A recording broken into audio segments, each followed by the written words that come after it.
Isang Pinoy boxer na minsang nangarap lang noon. Ngayon ay namumuhay na sa ginhawa, mula sa simpleng buhay sa Zamboanga hanggang sa Olympic stage at professional boxing sa Amerika. Ganito na pala kayaman si Yumer Marcial at magugulat ka kung paano niya binago ang buhay niya.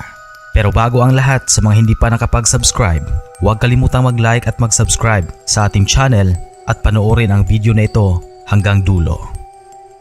Bago pa man ang lahat ng tagumpay, si Yumer Marcial ay lumaki sa isang ordinaryong pamilya sa Zamboanga City. Hindi marangya ang buhay, walang mamahaling gamit, walang kasiguraduhan sa kinabukasan. Maaga niyang natutunan ang disiplina at sakripisyo. Boxing ang naging takbuhan niya, hindi lang para sa pangarap, kundi para makatulong sa pamilya.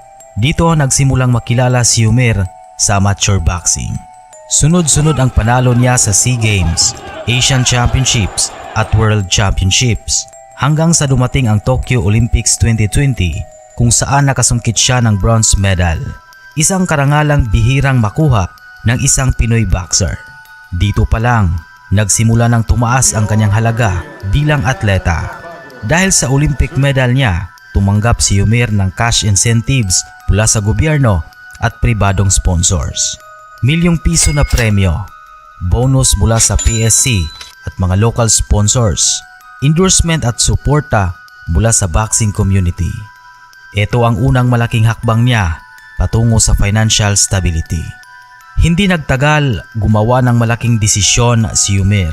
Pumasok sa professional boxing sa ilalim ng top rank. Sa bawat laban sa Amerika, mas mataas na fight purse. May bahagi sa pay-per-view, depende sa laban. Exposure sa international audience. Unti-unting dumoble at dumami ang kinikita niya sa bawat panalo. Bagamat hindi eksaktong isinasa publiko ang kanyang net worth, tinatayang umaabot na sa milyon-milyong piso ang kabuuang yaman ni Yumer Marcial. Mula sa professional fights, Olympic incentives, sponsorships, training support at bonuses. Para sa isang dating amateur boxer, napakalaking pagbabago nito. Makikita ngayon si Yumer na nakabase sa US para sa training. May sariling sasakyan, maayos at disiplinadong lifestyle. Hindi maluho pero halatang komportable na. Hindi siya palabas sa luho, mas inuuna niya ang training, kalusugan at pamilya. Isa sa pinaka kahanga-hanga kay Yumer ay ang hindi niya pagkalimot sa pinanggalingan. Tumulong sa pamilya, siniguradong maayos ang pundasyon ng kinikita, hindi basta-basta gumagastos. Para sa kanya, ang tunay na yaman ay seguridad at respeto, hindi lang pera. Habang tumatagal ang kanyang professional career, mas malalaking laban, mas mataas na bayad, mas matinding exposure.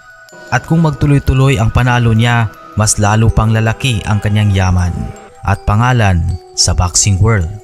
Ang kwento ni Yumer Marcial ay patunay na ang disiplina, tiyaga at tamang desisyon ay kayang magbago ng buhay o baguhin ang buhay.